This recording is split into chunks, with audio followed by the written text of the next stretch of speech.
Analysis. Is the U.S. strategy of engaging China working? Washington, October 6, Reuters. Early in the Biden administration, U.S. Secretary of State Antony Blinken vowed that the United States would only hold talks with China if they led to tangible outcomes to resolve disputes between the strategic rivals. 2.5 years later, that approach appears to have changed.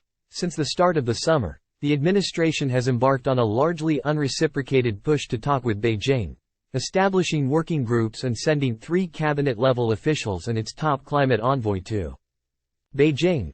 The strategy, intended in part to salvage a relationship that fell to a dangerous level earlier this year when the U.S. shot down a Chinese spy balloon, could lead to a meeting between U.S. President Joe Biden and Chinese President Xi Jinping in November, their first in a year. Time equals 400 ms, greater than. The goal truly is channels of communication and ensuring we don't veer into conflict. Simple as that, said a senior Biden administration official. Temperatures are lower than they were. But critics say the approach carries its own risk, that the talks and working groups will only pull focus away from, and possibly delay, sanctions, export controls and competition. The return to high-level economic dialogues is a win for China, especially as Beijing continues to stonewall and gaslight on military risk reduction, cyber theft, and human rights, said Ivan Konopathy, a former White House National Security Council Deputy Senior Director for Asia. Time equals 400 ms, greater than China is a daunting diplomatic challenge for the United States. The Biden administration wants to counter the country's growing military without provoking a conflict and to push back on what it considers unfair business practices while avoiding an all-out trade war.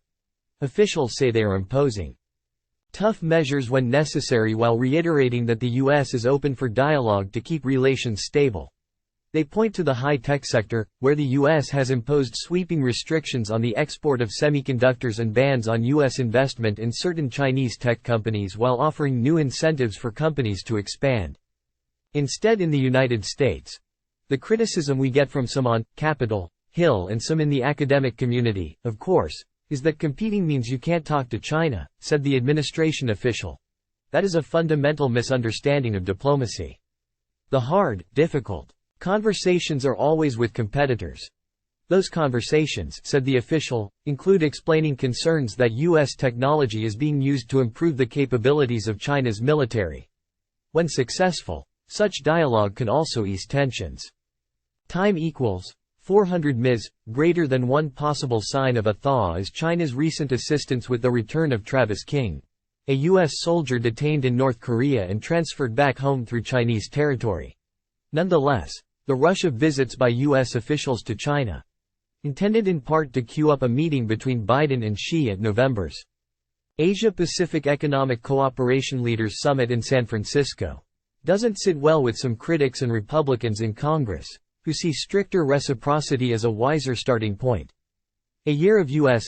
diplomatic accommodation has yielded no action to address market access for U.S. companies in China, theft of U.S. intellectual property, or Beijing's aggression in the disputed South China Sea, said Republican Congressman Mike Gallagher, who has run the House of Representatives Select Committee on China's Communist Party, CCP, often in close cooperation with Democratic lawmakers.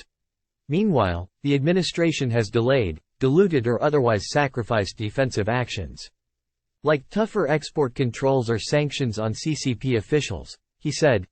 Administration officials acknowledge China may see the U.S. push to engage as a chance to weaken or slow Washington's policies targeting China, particularly on exports and strategic industries such as semiconductors, but deny that this is happening. Time equals 400 ms, greater than. They point to new fentanyl-related sanctions on China this week as evidence Beijing is not getting a pass, adding that long-delayed regulations to close loopholes on export controls to Chinese technology companies, such as Inspur Group, are coming soon. The administration official denied the delays were to avoid upsetting China but were about getting the technical pieces right and balancing economic impact on our own domestic competitiveness. Diplomats say engagement with China, while necessary, will rarely yield quick results. A senior State Department official said the June visit to Beijing by Blinken, the first senior engagement since the spy balloon incident in February, helped reopen diplomatic channels even though it hasn't yielded tangible progress on issues such as restoring military-to-military communications, curbing fentanyl and reducing tensions in the South China Sea. Still, said the official, those interactions have been important so that both sides can lay out clearly what their bottom lines are. This diplomacy is often very difficult. It's often tense, sometimes not particularly pleasant, but I think both sides believe it's vitally important. Time equals 400 ms. greater than Thomson Reuters